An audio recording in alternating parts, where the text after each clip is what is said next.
വയനാട് പുൽപ്പള്ളിയിൽ ആത്മഹത്യ ചെയ്ത പഞ്ചായത്തംഗം ജോസ് നെല്ലിടത്തിന്റെ ആത്മഹത്യാക്കുറിപ്പ് കണ്ടെത്തി. പോലീസ് വീട്ടിൽ നടത്തിയ പരിശോധനയിലാണ് ആത്മഹത്യാക്കുറിപ്പ് കണ്ടെടുത്തത്. സുർജിത്ത് അയ്യപ്പത്ത് വിവരങ്ങളുമായി ചേരുകയാണ് വയനാട്ടിൽ നിന്ന്. സുജിത്ത്, പ്രൈം ടൈമിലേക്ക് സ്വാഗതം. പറയാനുള്ളത് പറയും.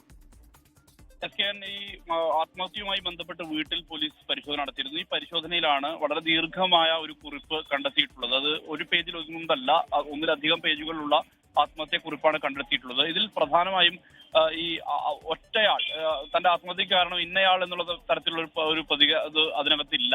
മാത്രമല്ല ഒരു പേരുണ്ട്. പക്ഷേ ഇപ്പോൾ സമീപ കാലത്തുണ്ടായ സംഭവ വികാസങ്ങൾ, അതായത് മുള്ളംകൊല്ലിയിലെ കോൺഗ്രസിനകത്തുള്ള പ്രശ്നങ്ങളുമായി ബന്ധപ്പെട്ടുള്ള വിഷയങ്ങൾ അതിനകത്ത് അത്തരത്തിലൊരു പരാമർശമുണ്ട് എന്നൊഴിച്ചാൽ അതിനപ്പുറത്ത് അതാണ് കാരണം എന്നുള്ള തരത്തിൽ പറയാൻ കഴിയാത്തൊരു സ്ഥിതി കൂടിയുണ്ട്.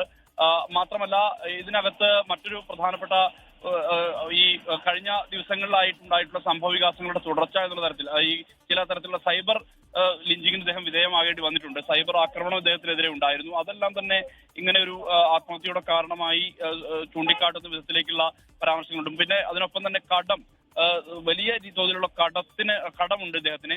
ആ വിഷയം കൂടി ഈ ആത്മഹത്യാക്കുറിപ്പിൽ പരാമർശിച്ചിട്ടുണ്ട് എന്നുള്ളതാണ് പ്രധാനപ്പെട്ട കാര്യം.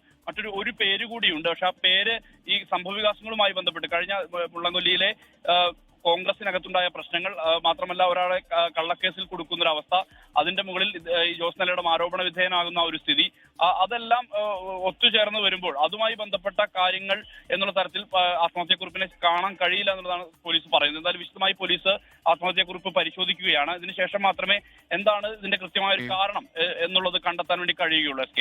ലോകത്തെവിടെയായാലും ഏത് സമയത്തും 24 വാർത്തകളും ഓഗ്മെന്റഡ് റിയാലിറ്റി പാക്കേജുകളും എക്സ്പ്ലെയിനറുകളും വിശദമായി കാണാൻ ഞങ്ങളുടെ യൂട്യൂബ് ചാനൽ നിങ്ങൾക്ക് സബ്സ്ക്രൈബ് ചെയ്യാം.